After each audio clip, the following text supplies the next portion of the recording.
receptions, receiving yards, and touchdowns. Please welcome 8-time Pro Bowler Larry Fitzgerald, who is here on behalf of Visa Checkout. Larry, thank you so much for being with us. Hey, Molly, how are you today? Excellent. All right, let's get into it. You tweeted this after Sunday's win against the Browns. Sloppy first half, but we showed resolve in the second. Nice to go into the bye week 6-2. Now we'll rest up and get ready for the stretch run. So, Larry, how far can you guys go in that stretch run? You know, hopefully we could take it all the way to the top. You know, love to get to San Francisco, but, you know, there's a lot of work to be done prior to that. You know, starting next weekend, Sunday Night Football versus Seattle Seahawks in Seattle. It's going to be a tough challenge for us, but we're up for the challenge. Larry, I'm wondering what this year is like for you personally. Over the last 3 years, you didn't have a 1,000-yard season when you had at least a 1,000-yard season the previous 5. And already, after 784 yards receiving last year, halfway mark, you're already at 706. You seem to be having, you know, some sort of a resurrection.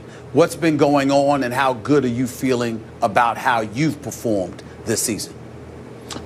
Well, Stephen, it's always great to be able to have some personal success, but, you know, at this point in my career, it's all about the team success, to be honest with you. I mean, the personal accolades have done it, you know, but, you know, to be able to have a team that has the opportunity to compete for something that's truly special is what it's all about. Having Carson Palmer back healthy, having Chris Johnson balling out, having John Brown and Michael Floyd doing their thing with me, I mean, it makes it that much more fun.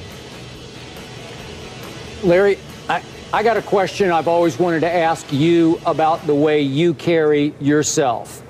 I think it's fair to say that you are less of a diva than many of the players that play your position in the National Football League, many of the other star receivers. Why is that? Give us some insight into that. Skip, I'm just as much as a diva as those other guys. I just mask it a little bit better.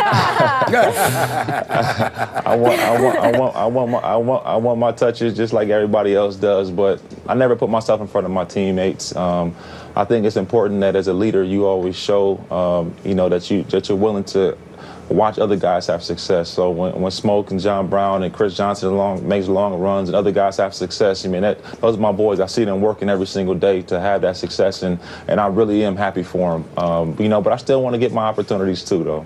And I realize you have an ego like everybody else, but do you think, Larry, it had something to do with the way you were raised? Skip, honestly, man, my parents did a wonderful job, my dad and my mother. You know, I'm truly a product of great parenting. You know, they made a lot of sacrifices for myself and my brother to go to good schools, and they always provided great mentorship for me. And, you know, I definitely would tip my hat to my parents, Skip. I appreciate you acknowledging them. You got it. Absolutely. Absolutely. We can't help but acknowledge your dad, how wonderful he's been to all of us in this business. But let me get back to you. You know, just looking at, I remember, and I'll share this with Skip and Molly, the last time that I saw you in person play, I was at a game at MetLife Stadium, December 2nd, 2012. And the reason why I bring that up, Larry Fitzgerald, is because it is the most horrific experience that I've ever had as a reporter covering a football game. The quarterback was Ryan Lindley. No disrespect, but he is somebody that I felt should have been banned from ever quarterbacking again. He went like 10 for 31 for like 72 yards. I counted at least 5 times when you were open, and they couldn't find you. And it was just so bad that I thought that you might contemplate retiring at the end of that season. I want to know what has inspired you to continue going, to get to this point where you're able to have the kind of season that you're having, because considering Arizona's struggles with finding a quarterback, you know, with the exception of Carson Palmer, of course, because now he's healthy. I'm wondering, what did it take for you to get to this point where you stuck around this long? Because, damn it, I wanted to quit for you after that experience. Hey, Stevie, you said I wanted to retire after the season. I wanted to retire after that game. No, honestly, you know, when you have a quarterback that is as talented as Carson, you know, he means as much to us as Tom Brady means to the New England Patriots, as much as Cam Newton means to the Carolina Panthers, as much as Aaron Rodgers means to the Green Bay Packers. That's what Carson Palmer means to us. And as far as Carson takes us, as far as we're going to go, we understand that. We know that we have to keep him healthy and protect him and make our plays for him. And he's gonna makes everybody successful because he's just that talented. And we understand that. We know that we have to play good football down the stretch. But in terms of my mentality, you know, you never can have that defeatist mentality. No matter if it's good, bad, or indifferent, you understand that you have an ability. You have to believe in your ability on the good days and the bad days. That's what confidence is all about. So why, in your eyes, as his favorite receiver, is Carson Palmer so good? Explain to us, give us insight into what makes him as good as you believe he is.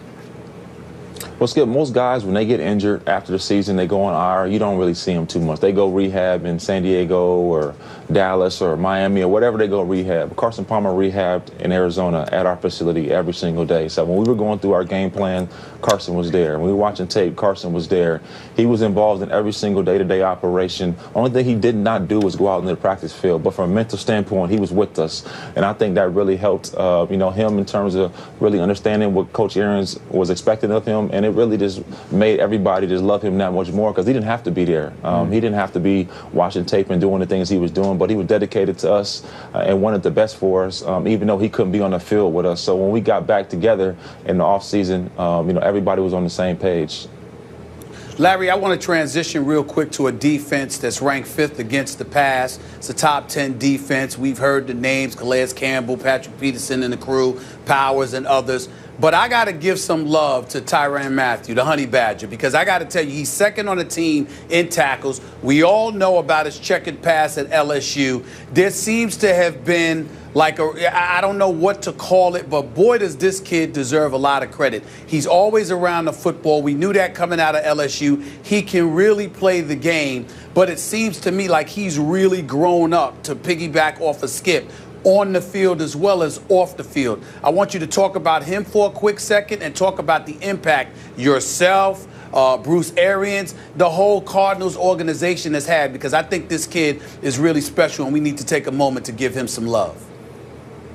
Well, Stephen, I think a lot of times this happens is when people evaluate guys, they say, oh, he did this, he made a mistake. How many people do you know that have never made a mistake before? There's nobody out there. Tyrann's one of the most special individuals you'll ever be around. His dedication and attitude is infectious among our locker room. He's a young guy, but he is definitely one of our true leaders in our team. We love his passion, we love his energy, we love his charisma, everything he brings to this ball club. You know, he leaves it out on the field every single day. And, you know, having him be a part of our team only makes us that more special because he's so dynamic.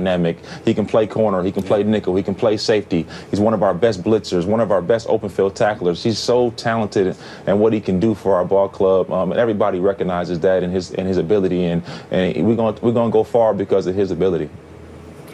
It's good to see him doing it not just in college, but at the NFL as well. Larry, thank you so much for the time on your bye week. Congrats on your personal success, the team success, and good luck down the stretch. You know we'll be watching. Thank you very much. You guys have a great day. All right, up next, Johnny Manziel will start tonight when the Browns face the undefeated Bengals in Cincinnati. We'll tell you what we expect from Johnny. That's next. Ryan Clark will join that.